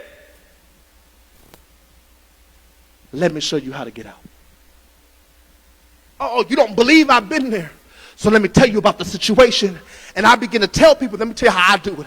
I will begin to tell you about your situation and what you're thinking in your situation that I'm not in. And there's no other way I would know it unless I had been in it. Some things you don't get through revelation. Some things you only get through experience. And so the experience that I have had has given me the authority to be able to stand in situations and say, hey, look, I know this is the case. Misunderstand me if you won't. I know that this is the case, but this is how you get through. I've been there. I'm coming through it, or I've been through it. Look at my scars. Do you understand how many people are waiting on you to reveal your scars? Do you understand how many people are waiting to be blessed by your scars? So they can see that you have been through something. Now you can help them. I've been hurt. Now I can help you. Let me talk about Jesse. I've been hurt. I've been lied on. I've been cheated on. I've been divorced. I know the pain. I can help you through it. I've been remarried. I can help you through it. I'm a stepdaddy. I can help you through it. I am now helping to raise a baby, so I can help you through it. I'm a grandpappy. I can help you through it. I've had to help build churches and now am building my own. I can help you through it. I have had to deal with some shiesty ministers and some shiesty pastors. I can help you through it. I have been with covenant brothers and sisters and been able to build and help with them. I can help you. I can help you navigate a ton of different things because I've got the scars to prove I've been there. My scars are to help you get to where you need to get to. Let me talk to high praise just for a second. If Jesse Jones didn't have the scars he had, y'all wouldn't be where you're at. Now, because you needed my scars to help you get, who needs your scars to help them get? Thomas would have never believed if Jesus hadn't shown the scars. Which is weird to me because they didn't have plastic surgery back then. Jesus still looked like Jesus. They didn't really have, that I know of, impressionists back then. So his voice was still his voice. You've been around him all this time. and you hear them talk and you don't believe? That's how some people are going to need it. They're so entrenched in their situation, their grief, and their hurt, and their pain, and their whatever, that logic ain't going to work. They got to see the scars. This is why you go through what you've been through, because you're trying to help your family, and then those who are connected to you, and then those who will hear and read your story.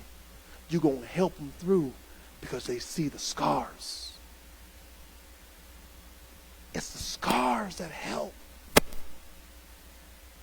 Evangelist in training Jessica would not be as far along as she is. I'm talking about you for a sec. She would not be as far along as she is if it were not for the scars that Elder Philanda has.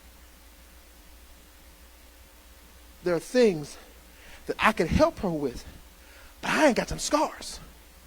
There's a reason that a whole lot of times I be pointing a whole lot of y'all to her.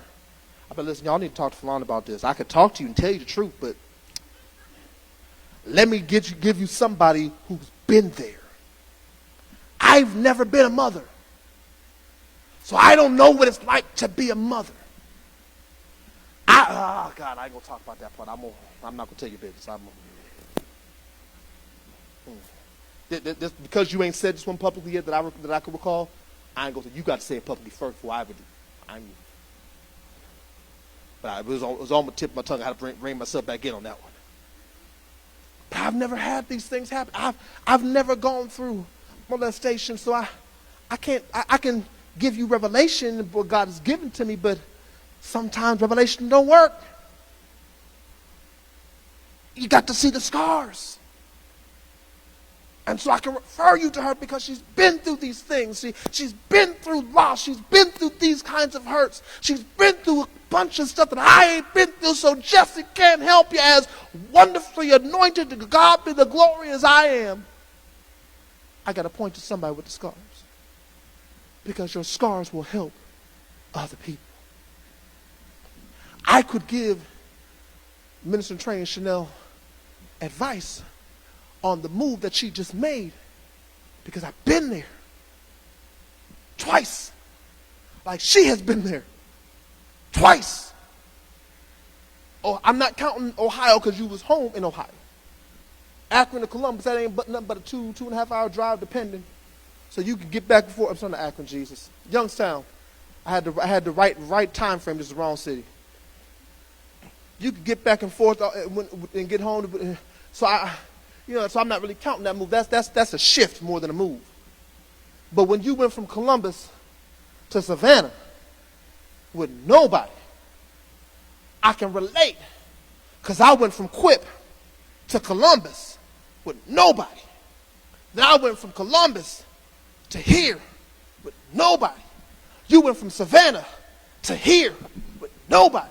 I got the scars. I understand it. Since I heard Pastor Jay back there say, yep, there's some things that I have watched Pastor Jay do that encourage me, because he's been through the scars. There are people that I've watched this man of God be able to minister to, that have shown me how to minister to those kinds of people, because I ain't never had to do it. So I saw him. I said, oh, okay, that's what you do? All right, cool. I've been to services of his where people have walked in off the street, disrupted service, and then got saved because he never stopped ministering.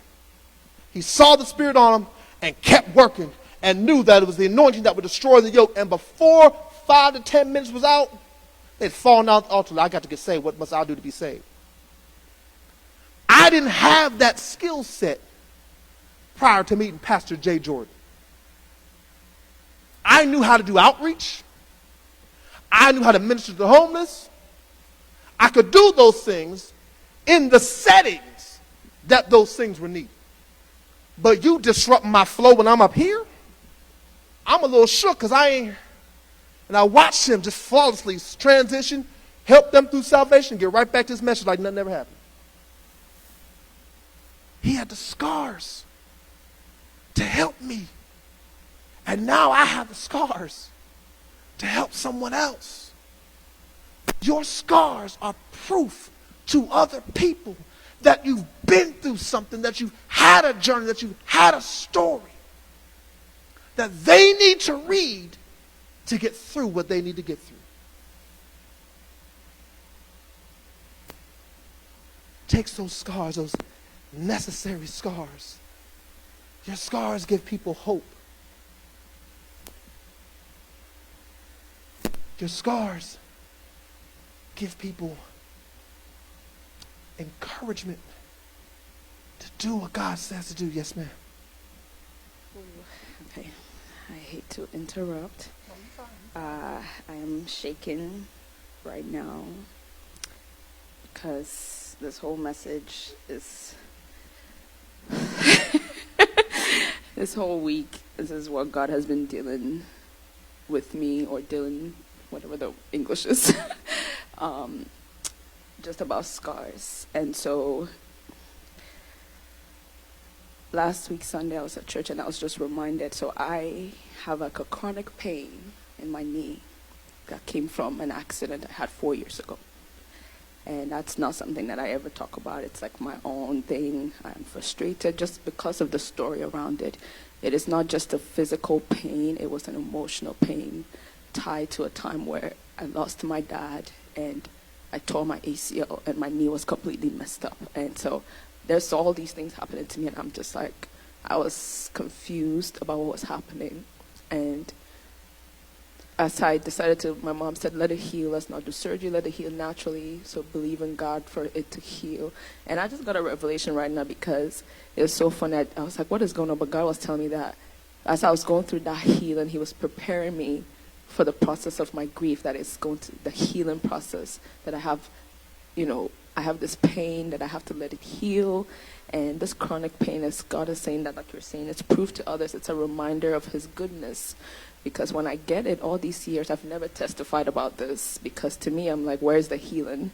I'm not completely healed. I still have this pain that comes, and it's painful. And it's not just in my knee, but it hurts my whole body, and it's crippling. And when it comes up, I get frustrated and I get really sad, because it's not just a pain, physical pain, but it's reminding me of the time that all of that happened.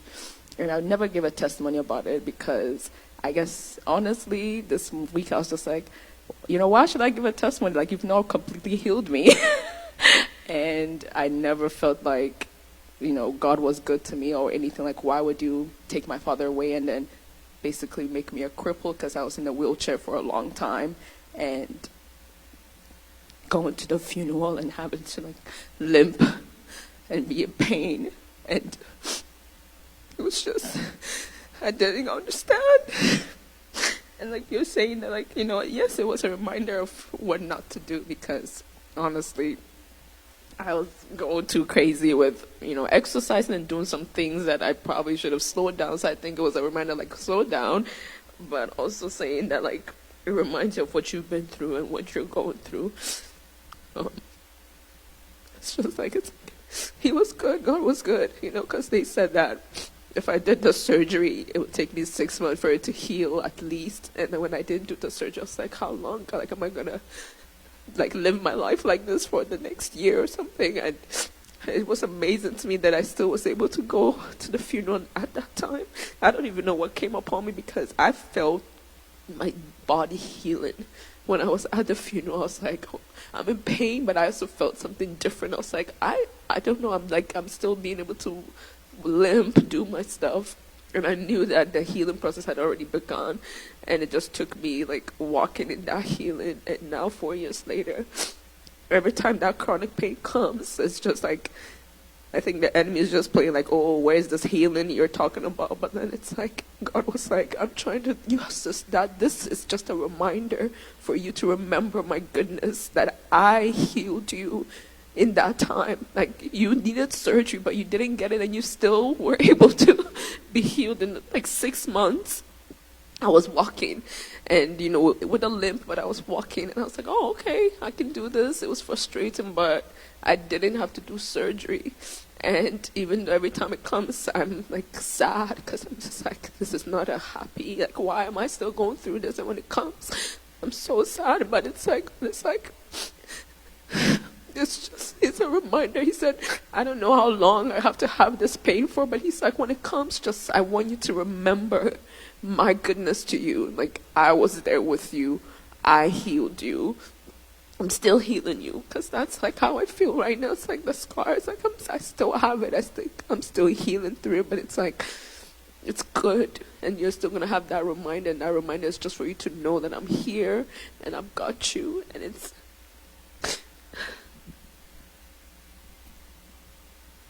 so it's, I don't know, it's crazy to me that you're talking about scars, because that's just everything that you're saying is exactly what I've just been learning, or he's been revealing to me this week. And I was like trying to understand, because I was very embarrassed. I was like at church, and I wanted to go talk, and I was there, and I couldn't get up from my seat, because when it comes, it's very painful, and I can't get up. And instead of standing, they told me to sit down and talk, and I was just like why, And it's so fun, because it had never happened in church before. It's like I always have it at when I'm home or working out, and the first time it happened in church, and I'm like, why would you do this to me? And he's like, I just wanted you to, I want you to acknowledge it, give me the testimony, because I was like, I'm never going to give a testimony about this until I can finally say no more chronic pain. But I don't think that's going to happen, or if it happens, maybe at some point. But I hope I've given the testimony, hello. So heal me, or I'm healed, but take the pain away. So here's the thing. Watch this.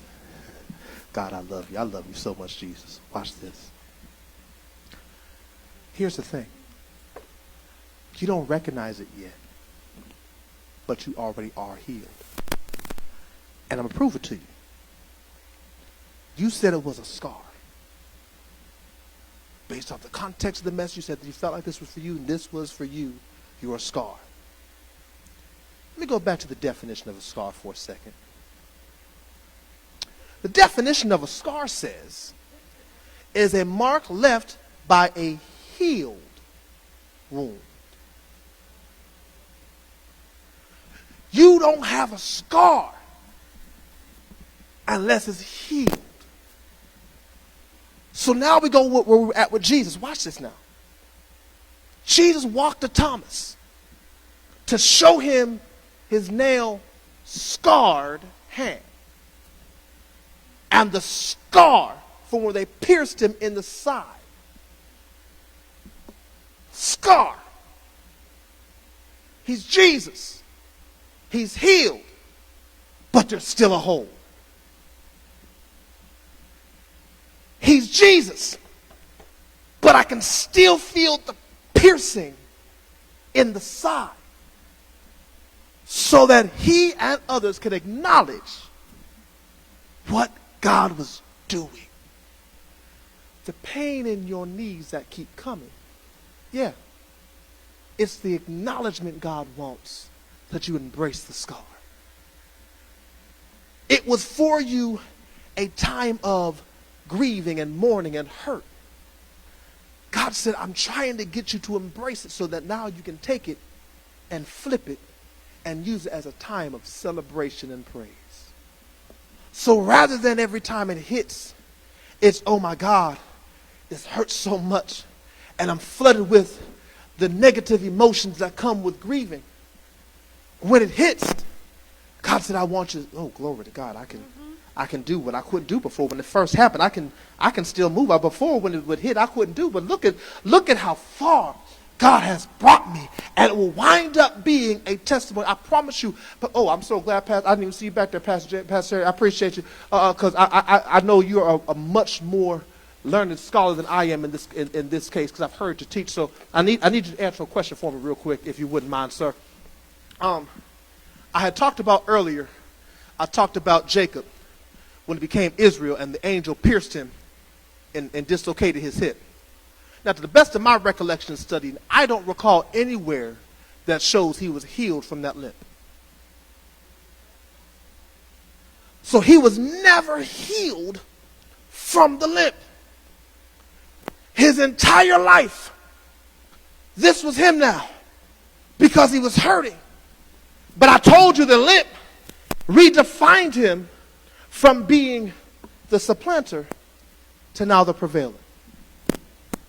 I challenge you to ask God what the pain is redefining you as. For in it, you'll find your destiny and your identity. And when you do, the doors that will open. And while now it's hard to manage and deal with at times, as you learn who God says you are, it'll be nothing but a thing. But ooh, that hurts a little bit. Okay, I'm all right. To God be the glory. And the more that you begin to tell your testimony, the more not only will you be healed, but the more you will heal others.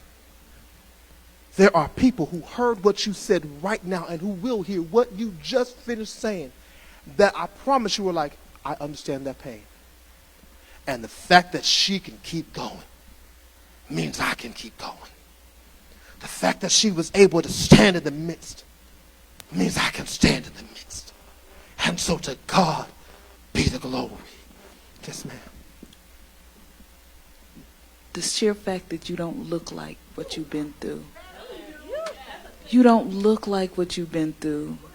That is God's present and real day revelation of what healing looks like. You don't look like what you've been through.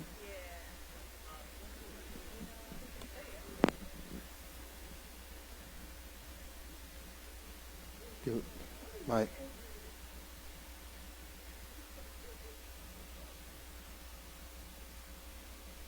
Hello? Okay, earlier I talked about my scar, and I won't get identity to where I am today. Mm-hmm. I remember when I first got divorced, I cried every day to work for like, I don't know how long, but I was just crying. But when I get on the road right now going to work, I'll be like, thank God for my divorce. Listen, I know it's right. I promise you, I know it's right. I said, thank God for my divorce. Because if I didn't get divorced, I would be in this identity of this woman being needed, giving all I have to people that doesn't even matter. Now, I just say, thank God for my divorce. And when it happened, I'll tell you, I cried like a baby. I was a crying baby. That's why I said my scars actually lead me to identity. Like getting to know myself, getting to love God more and more. Yeah, that's my testimony. Yeah. And it is that process, watch this, it's that process that you're going through and that you went through that will help others get through.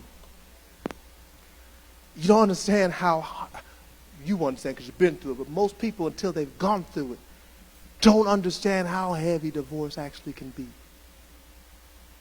How painful it can be and how awkward it can be because everyone else is looking at your failed marriage.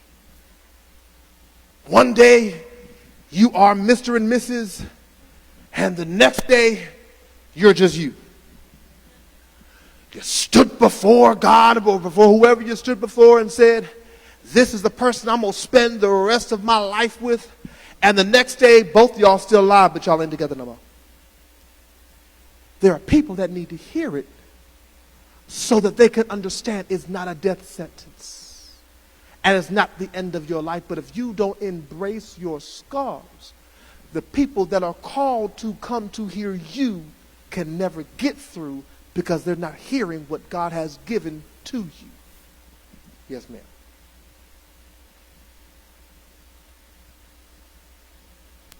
What? Yeah, I turned it on. Yes, go ahead.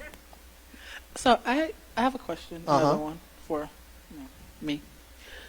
The first one you said the purpose of the scars to remind you of what not to do. So I have a question about that, and then just in general, my own personal life. Mm-hmm.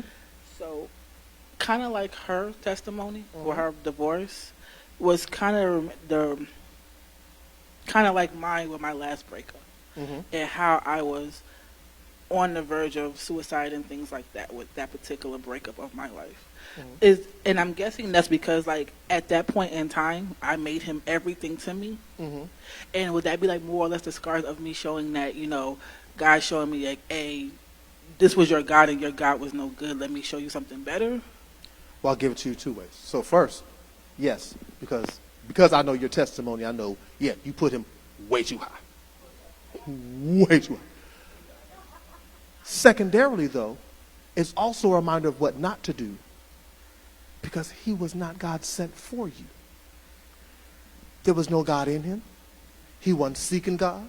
He wasn't trying to be with. How could God, or why would God put you with this man who's going the opposite way of the purpose that God has for your life? When you are married, and married the way God would or has ordained marriage, the two of you should be pushing each other towards purpose, and your purpose goes in the same direction. She and I could not last. Her purpose was over here and mine was over there. God called us to two separate purposes together in the same direction. And so the what not to do is not only never put somebody that high up again, but it's also understanding you have to know you and the purpose God has for your life, so that when you get somebody who's fashioned and fit for your life now and where you're going. And the scar of that testimony will help some other young women and some other young men not make the bad decision that you made. This is why we must embrace our scars. You ain't the only one. I've been there. I've been there. Oh my goodness. One day when I got some real time, I'll tell you about my first marriage and how it started off real good the first year, and then it was a roller coaster without the up. It was bungee jumping, but there was no cord. It was skydiving. The parachute wouldn't open. And that's my fault as well as hers. It ain't just her. And me too. I messed up a whole lot of stuff. Like she messed up a whole lot of stuff. But now that I have the scars, I'll say this and I'm done. I thank God for Evangelist Nicole Carter, affectionately known to me as Mama Cole. Lady Extreme for all the rest of y'all. She knew me shortly after I got married to my first wife. That's how we met. And we grew close and connected because God had us as covenant. And she became like a mother in the gospel to me. And after I had gotten divorced, once I got over the suicide attempts from this divorce, her and I had some conversations, and she began to tell me how she's godly proud of how I kept moving. And she started to say to me, what you need to do is in time you'll find that you'll wind up talking about it a little more and a little more. And the reason you're going to talk about it a little more and a little more is because rarely do you ever hear from men the weight and the pain of divorce. And so a whole lot of men have been suffering in silence, feeling unworthy, feeling unloved, feeling like everything is their fault. Because we got feelings too. And so because most real men, their goal is to uplift you all so that you never feel those feelings. We suppress and push ours back. So when it don't work, we got this bottle of emotion over here that we've never dealt with and no one talks about. So I can't even acknowledge it because I don't even know who to acknowledge it to. She started telling me, you got to talk about it a little more. And so I did. And I began to be surprised at how many men I got the opportunity to minister to who had gone through the same thing and were trying to check themselves out like I had tried to check myself out. How many men I was able to reach just from the bit of the testimony of it I tell, because I don't tell everything and I do it purposely because I still cover her. I'm not going to let the things that happen be made public so that those who know her can begin to look at her different. That ain't my job. I can tell you the facts without telling you the detail. And the facts is, it ain't work. The facts is, God removed it, and y'all heard the story last week. Those are facts. There's some things and details intertwined within Doesn't matter. So when I tell it, it can begin to help people. You don't understand who your scars are willing to help. And the fact that you hold them back means you're willing to let other people go through worse than you have gone through. And the reason it's worse than what you have gone through is because you can help them and you choose not to. Some of us get to be, unfortunately, the first person to bear the scars. So there is nobody that can help us through it. But now that we're through it, you got an obligation to reach back and help somebody else through it. You have necessary scars. Stop hiding them. Stop putting the makeup over them. Stop putting the cocoa butter on them to try to heal things that are not going to be healed in the way that you think they're going to be healed. They have to be shown so that other people can see them and be blessed as a result of your story. It does not make you less than because you got some scars. It makes you qualified and worthy for the purpose that God has for your life. Cynthia.